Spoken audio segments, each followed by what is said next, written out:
Bonjour bien-aimés frères et sœurs, bienvenue dans notre partage quotidien. Le Seigneur nous a bénis et nous voici dans un nouveau jour. Et chaque jour, nous avons besoin de sa parole pour avancer, nous avons besoin de sa parole pour grandir, besoin de sa parole pour marcher avec assurance. Alors ce matin, nous allons partager sur la libéralité. La Bible nous dit que là où est ton trésor, c'est là où aussi sera ton cœur. Et les Proverbes, le verset 11, le chapitre 11, le verset 24, la Bible nous dit « Tel qui donne libéralement devient plus riche, et tel qui épargne à l'excès ne fait que s'appauvrir. » Nous savons tous que le travail procure le bonheur et la tranquillité. Il nous épargne des soucis quotidiens liés aux premiers besoins. Et l'apôtre Paul pouvait même dire que celui qui ne travaille pas ne mange pas non plus. Et Dieu n'aime pas les paresseux. Mais que faisons-nous réellement de notre argent? Alors puisque nous parlons de la libéralité, quelle est la part de Dieu dans nos dépenses? Est-ce que nos dépenses glorifient-elles Dieu? Quel est notre regard sur les besoins de nos prochains? L'argent est un sujet délicat dans la vie des chrétiens. Le chrétien ignore la source de sa bénédiction et devient avare au point d'oublier Dieu. C'est ce qui arrive régulièrement.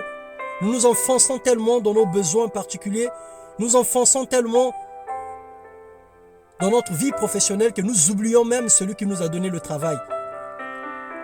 La Bible dit dans Malachie 3, le verset 8, « Un homme trompe-t-il Dieu? Car vous me trompez.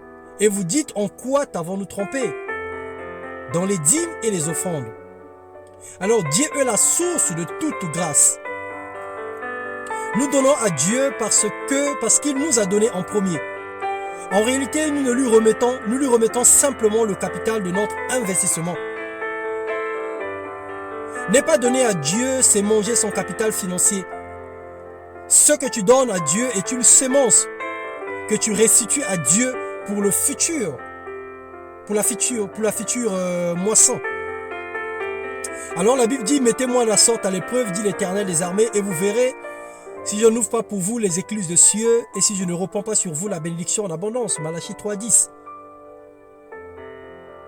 Un enfant de Dieu qui donne à Dieu dans le but de recevoir derrière est médiocre. Parce qu'en réalité, c'est le Seigneur qui nous a donné en premier. Et nous lui remettons juste une partie de ce qu'il nous a donné. Il n'y a personne qui est né avec une bénédiction.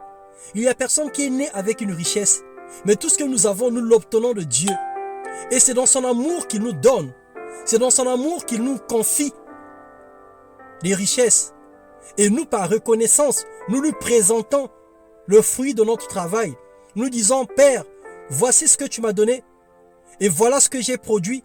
Alors je te remets une partie de la sémence pour qu'à la prochaine saison, que je puisse avoir de quoi s'aimer. Et c'est ce que ferait un meilleur cultivateur. Il ne mange pas toute sa sémence, mais il garde toujours le peu pour la prochaine saison. Alors que le Seigneur te bénisse et qu'il te donne un cœur libéral, afin que tu ne manges pas à la fois et ton capital, ton investissement et le bénéfice, mais que tu saches garder un peu, que tu saches bénir les personnes autour de toi avec le peu que le Seigneur te donne. Sois béni dans le nom de Jésus.